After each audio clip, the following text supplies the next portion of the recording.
Hi everyone, welcome back for our reading lesson. This is session 1, part 2, researching the setting. Yesterday you read the first part of your read aloud and you listened to me talk about how important the setting is in a fantasy novel, making sure we understand everything that's going on, especially because a lot of times when you're reading fantasy, it's a whole new world that you have to understand. It kind of reminds me of those of you who play video games, because you have to understand the entire world that your character is living in and all of the rules to this world, and everything that goes on. So you have to understand what's going on around your character in order to understand why your character makes the choices that they do. So today we're in part 2.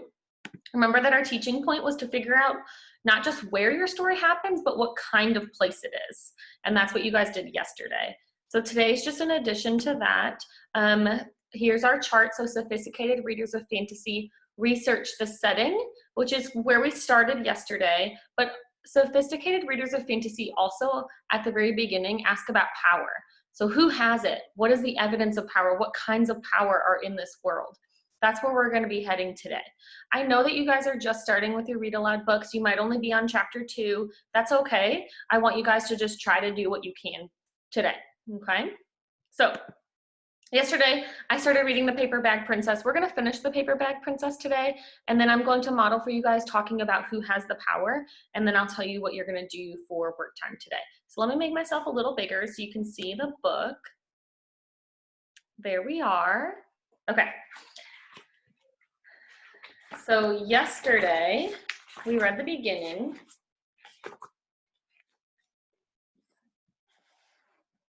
Where it says, Elizabeth was a beautiful princess. She lived in a castle and had expensive princess clothes. She was going to marry a prince named Ronald.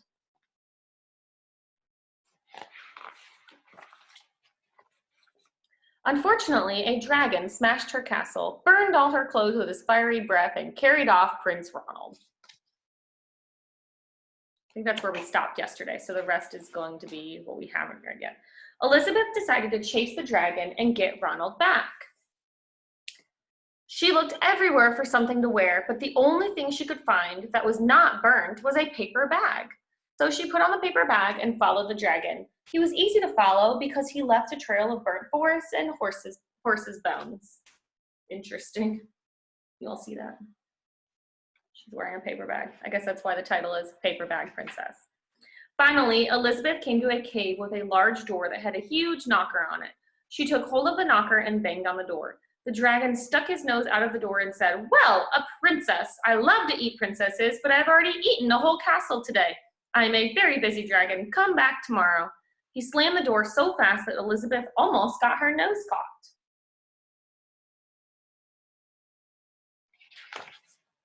Elizabeth grabbed the knocker and banged on the door again. The dragon stuck his nose out of the door and said, Go away. I love to eat princesses, but I've already eaten a whole castle today. I am a very busy dragon. Come back tomorrow. Wait, shouted Elizabeth. Is it true that you are the smartest and fiercest dragon in the whole world? Yes, said the dragon. Is it true, Elizabeth said, that you can burn up 10 forests with your fiery breath?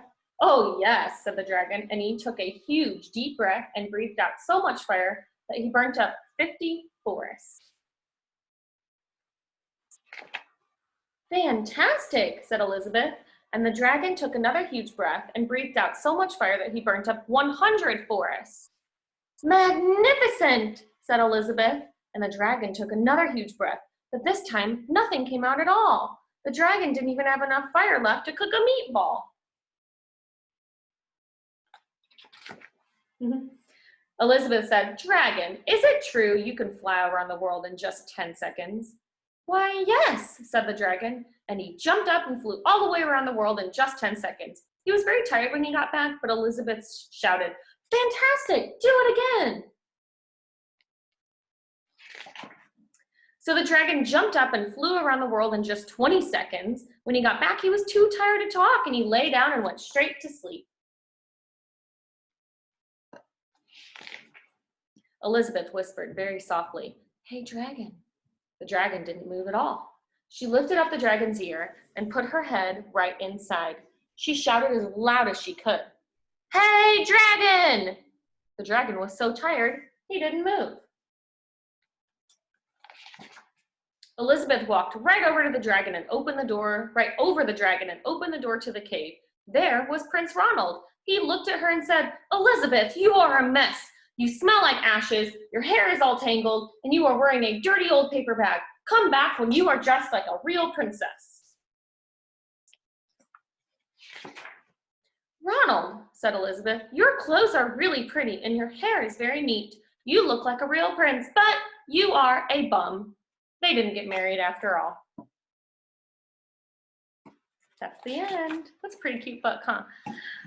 Okay, so today we're talking about who has all of the power in your book, and that's what you guys are going to be journaling today in your notebook. Let me go back to my PowerPoint that has your directions. Here we go. Okay, so it says number 1, as you listen to / read the first part of your fantasy book, jot down notes about who has power here. So I'm going to talk to you about the paper bag princess. I think there are 2 different types of power going on in this book. We determined yesterday that yes, it was fantasy. There is some aspect of magic with the dragon.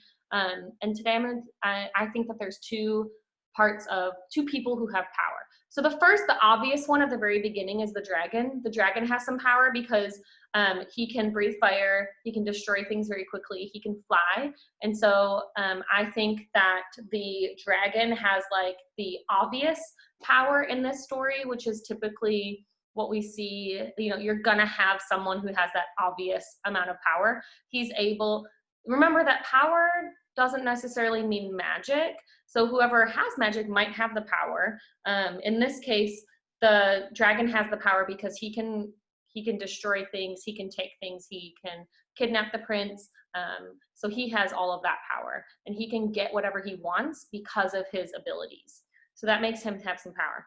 Another thing that I think is kind of behind the scenes that you might not necessarily think of is I think that the princess has some power, and I think her power is manipulation.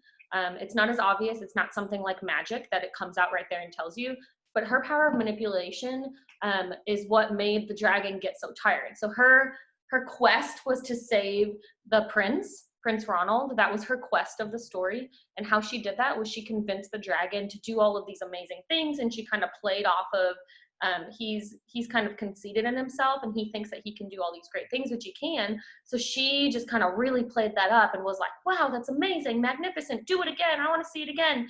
And it made him so tired that he fell asleep, and then she got what she wanted. She got to go save the prince, which didn't end up that great in the end, but that's what she wanted while she was doing that. So I think that the dragon has our obvious power of, you know, being able to fly, being able to control things, breathe fire, things like that. And then that's how he gets what he wants. And then our princess gets what she wants with power of manipulation. So I think we have 2 different aspects of power in this story. So that's what I would write down in my journal entry today. So what you're going to write down in your journal entry today is, in your book, does anyone have power? And if they do, what kind of power is that? And how do you know what in the story makes you think that this person has power? I know that you're just starting with your book, so it might be some pretty basic power right now that because you might not know a lot about the characters yet, but try and think of who does have some power and what is it. Okay, so you're gonna jot that down in your Google slide today. And then the second thing for your reflection today, there's going to be a link on your slide deck that takes you to a Flipgrid, and I want you to answer the following questions. Which fantasy read aloud are you reading? So are you reading Miss Peregrine, are you reading Harry Potter, or are you reading Percy Jackson? So tell us which one that you've chosen, and then what do you think about this book so far? Just kind of like, what are your initial thoughts about it? Do you like it? Do you not like it? What are some things that you like about it? Do you like your characters?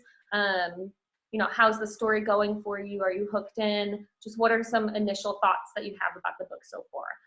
So I know some of you on Flipgrid don't like to record your face, and that's fine. Remember, on Flipgrid, you can just have like a blank screen where you type in your things, or just a blank screen where you're talking to. So there are some different options for you. If you need some more options, feel free to email me. But remember that your work time on your slide deck and your reflection on the Flipgrid is your work today, and it needs to be completed. So if you need any help, just feel free to reach out to me. And I look forward to seeing what you guys come up with, because I think everyone is going to have a different take on their characters. So I'm looking forward to reading that and watching your all Flipgrids to see how you feel about your book. I know how I feel about the book that I'm reading out loud. I'm getting really into it right now, and I want to keep reading. So I hope you guys are feeling the same way. Okay. So I hope you guys are able to do your work. Please, like I said before, please let me know if you have any questions, and I will see you later. Bye-bye. Happy reading.